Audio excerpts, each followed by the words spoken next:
Assisted suicide France में allow कर दी गई है। एक बिल है जो कि काफ़ी टाइम से पेंडिंग था कि एंड ऑफ लाइफ का ऑप्शन होना चाहिए या नहीं। बहुत सारे लोगों की डिमांड भी थी कि ये ऑप्शन होना चाहिए। 4 इंपॉर्टेंट क्वेश्चन यहाँ पे एग्जाम से पूछे जा सकते हैं। नंबर 1, क्या कंडीशन है जिसमें असिस्टेड सुसाइड अलाउड होगी? नंबर 2, एथिकल कंसर्न्स क्या हैं? नंबर 3, इंडिया में क्या कंडीशन है? एंड नंबर 4, क्या किसी और कंट्री में ये चीज अलाउड है? सबसे पहले इसकी कंडीशन है कि इनक्योरेबल इलनेस होनी चाहिए, जिसमें मेडिकल प्रैक्टिशनर बोल चुके हैं कि ये पर्सन ठीक नहीं हो सकते। कोमा वाली कंडीशन हो सकती है, वेंटिलेशन वाली कंडीशन हो सकती है, ये ऐसी डिजीज हो सकती है जिसमें जो पेशेंट है बहुत ज्यादा पेन से सफर कर रहा है। सबसे पहली टाइप आएगी एक्टिव यूथेनेशिया। यू का मतलब होता है समथिंग विच इज ट्रू और थेनेशिया का मतलब होता है डेथ। एक्टिव यूथेनेशिया में जो मेडिकल प्रैक्टिशनर होते हैं वो एक लिथल डोसेज पेशेंट को दे देते हैं और इससे उस पर्सन की डेथ हो जाती है। सेकंड आता है पैसिव यूथेनेशिया। इसमें जो पेशेंट है एक लाइफ सपोर्ट सिस्टम के ऊपर डिपेंडेंट होगा, लेट्स से वेंटिलेशन मशीन के ऊपर सपोर्टेड है या कोई ऐसी ड्रग है जिसे अगर नहीं दिया जाएगा तो उस पर्सन की डेथ हो जाती है, तो उस चीज को रिमूव कर दिया जाता है। एंड जो थर्ड टाइप है वो असिस्टेड सुसाइड ही है, जिसमें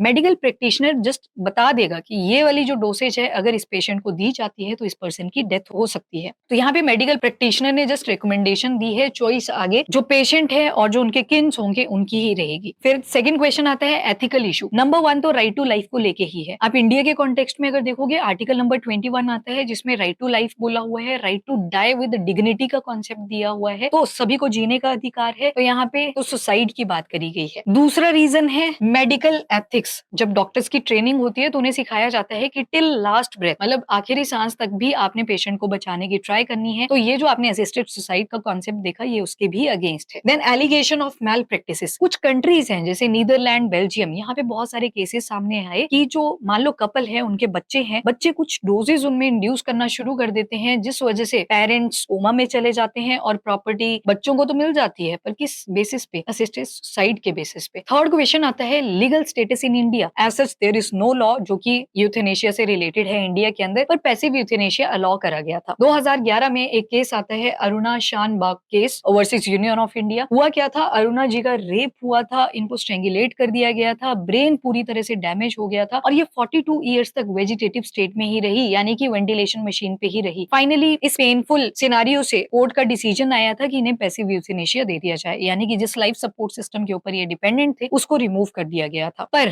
एक केस आता है 2018 में, that is common cause versus Union of India and another, जिसमें पैसिव यूथेनेशिया की वैलिडिटी पे क्वेश्चन रेज किया था। बहुत सारी कंट्रीज ऐसी हैं जहां पे यूथेनेशिया लीगल है, जैसे कि Netherlands, Spain, Portugal, Canada, Australia, Colombia, Belgium, Luxembourg, under certain condition.